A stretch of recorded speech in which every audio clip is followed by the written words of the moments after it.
আমি খালেদ সেফুল্লাহ সোহেল হঠাৎ করে গত রাত্রে আমরা কালীবাড়ি যে মুক্ত অঞ্চলে বসে গল্প করছিলাম। মানে আমি যাচ্ছিলাম পথে, আমি আমাদের মাননীয় সংসদ সদস্য উনি কালীবাড়ি চত্বরে বসা ছিল। পরে ওইখানে আমি দেখেই নামলাম, নামারও কথা ছিল, নামে পরে কথা বললাম যে একটা ইফতার পার্টি করতে হবে, আমাদের সবার মধ্যে ইফতারটা হচ্ছে না, শেষ হয়ে যাচ্ছে। পরে আমাদের সাধারণ সম্পাদক সাহেবকে বললাম, এর মধ্যে আলোচনা করে ওইখানে বসে আমরা সিদ্ধান্ত নিয়েছি যে উৎসবে আজকে ইফতার মাহফিলটা করব। এই জন্য দাওয়াত দিতে গিয়ে যদি কোনো গ্যাপ হয়ে থাকে, এই জন্য আমি সভাপতি হিসাবে আপনাদের কাছে আমি ক্ষমা চেয়ে নিচ্ছি। আর এই দাওয়াতের টোটাল দায়িত্ব ছিল আমাদের সাধারণ সম্পাদক জনাব ইসরাইল সাহেবের। আর বেসিক্যালি কোনো অনুষ্ঠানের দাওয়াতের দায়িত্ব সাধারণ সম্পাদককে পালন করে থাকেন। তারপরেও বৃষ্টির মধ্যে আমরা ভাবছিলাম যে মানুষ একটু কম আসবে, এরপরেও দেখি কানায় কানায় পূর্ণ হয়ে গেছে। আমরা সর্বোচ্চ ব্যবস্থা করেছি ইনশাআল্লাহ। আমি আপনাদেরকে আশ্বস্ত করতে চাই, বাংলাদেশ জাতীয়তাবাদী দল কিশোরগঞ্জ আমরা একসাথে মিলেমিশে 17 বছর আন্দোলন করেছি। 17 বছর একজন কষ্টে থাকলে তার পাশে এসে দাঁড়িয়েছি। মুক্তির মিছিলে কাউকে কোনোদিন ফেলে আমরা চলে যাই নাই। আর আজকে গত 17 মাসে আসার পরে আমার কাছে মনে হয়েছে সে যদি উঠতে না পারে, আমি যদি উঠে যাই তাহলে তো ভালো হয়। কিভাবে একজন আরেকজনকে গায়েব করার জন্য কোনো না কোনো ভাবে কত তহমত আমরা তুলে দেই। আমি আল্লাহর রাস্তায় অনুরোধ করব, আমরা রাজনৈতিক নেতা 17 বছর পরে আমরা ক্ষমতায় এসেছি। আল্লাহ আমাদেরকে সেই তৌফিক দিয়েছে। আমাদের নেতা তারেক রহমান 17 বছর কত কষ্ট করেছেন, চোখের পানি ফেলতে ফেলতে লন্ডনে বসেছিলেন। উনি বৃত্তের কাকের মতো থাকিয়ে থাকতেন, কবে বাংলাদেশে আসবেন। আমরা যত শত শহীদের রক্তের উপর দাঁড়িয়ে, ওয়াসির মুগ্ধ সাইদের লাশের উপর দাঁড়িয়ে আল্লাহ আমাদেরকে সেই সুযোগ দিয়েছে।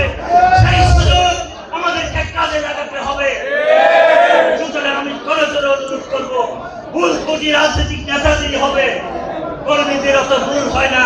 কর্মীরা সব সময় নেতাদের কমান্ডের সামনে এগিয়ে যায়, মুক্তির মিছিলে থাকে। আমি আপনাদেরকে অনুরোধ আসুন, আমি খালেদ সেফুল্লাহ সোহেল অনেক ভুল অনেক সময় করে ফেলি।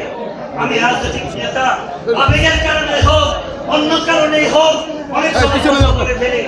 আমার কথায় যদি কেউ ভুল থাকে, আমি মনে করি স্বাধীনতা অর্জন করা যতটুকু কষ্টের, তার চেয়ে বড় কষ্টের সেটাকে ধরে রাখা। এই যে ক্ষমতায় বসে গেছে, ভাবছেন ক্ষমতায় তো বসছি, 250 সিট পাইছি। ক্ষমতার চেয়ে ক্ষমতার বাইরে যারা শয়তান বেশে বসে আছে, এই শয়তান আমাদের কাছ থেকে অনেক শক্তিশালী। রোজার মাসে আল্লাহ যেহেতু শয়তানকে বন্দী করে রেখেছেন বলে একটু আরামে আছেন। আর 3 দিন পরেই শয়তানদের পদচারণা বাড়বে, বাংলাদেশ অস্থিতিশীল হবে। বাংলাদেশের সামনে সুন্দর বাংলাদেশের স্বপ্নকে দুলিশাত করতে যাবে। আমরা সেটা আমাদের নেতা তারেক রহমানের নেতৃত্বে আমরা সেটা সফল করে তুলব ইনশাআল্লাহ। আর আমি আপনাদেরকে বলতে চাই, আগামীতে আমরা যারা আছি ইউনিয়নের নেতৃবৃন্দ অনেক সময় বলে আমরা সম্মান, এই 17 বছরে ছিলেন এই কিশোরগঞ্জ জেলার সমস্ত ত্যাগী নেতৃবৃন্দ। আমরা যেহেতু এটাতে আছি, সমস্ত মানুষ আমাদের কাছে মূল্যায়িত হবে ইনশাআল্লাহ। আমাদের জেলা বিএনপির সভাপতি জনাব শরীফুল আলম, সাধারণ সম্পাদক মাজারুল ইসলাম, আমরা একসাথে মিলে 17 বছর এই বিপ্লবের নেতৃত্ব দিয়েছি। সুতরাং আমরা সকলে একসাথে মিলেমিশে আমাদের ত্যাগী নেতাদেরকে সঠিক মূল্যায়ন করে, কর্মীদেরকে সম্মান করে আগামী 5 বছর এই কিশোরগঞ্জের নেতৃত্ব দেব। ঠিক আছে ভাই?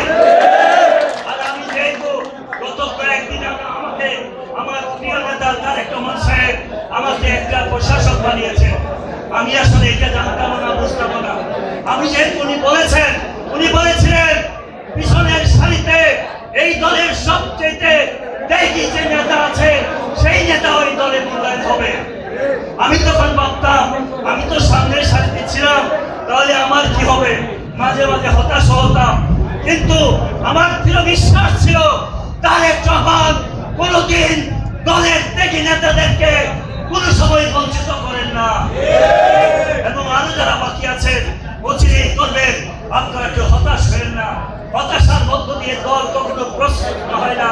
আমি আমার কথা না বাড়িয়ে আজকে আমাদের মহান নেত্রী, যেই মানুষটা আজকের এই দিনটাকে দেখলে সবচেয়ে বেশি খুশি হতেন, আমাদের সেই প্রিয় নেত্রীর জন্য আমরা দোয়া প্রার্থনা করব। আমাদের নেতা তারেক রহমানের দীর্ঘায়ু কামনা করব। শহীদ জিয়াউর রহমান যেন ভালো থাকেন, সেই জন্য দোয়া কামনা করব। ইয়া আল্লাহ, আমাদের সকলকে তুমি মাফ করে দাও। ইয়া আল্লাহ, আমাদের আজকের ইফতার মাহফিলকে তুমি কবুল ও মঞ্জুর করে নাও। ইয়া আল্লাহ, কিশোরগঞ্জ সদর উপজেলা বিএনপির উদ্যোগে আজকের এই ইফতার মাহফিলকে তুমি কবুল করে নাও।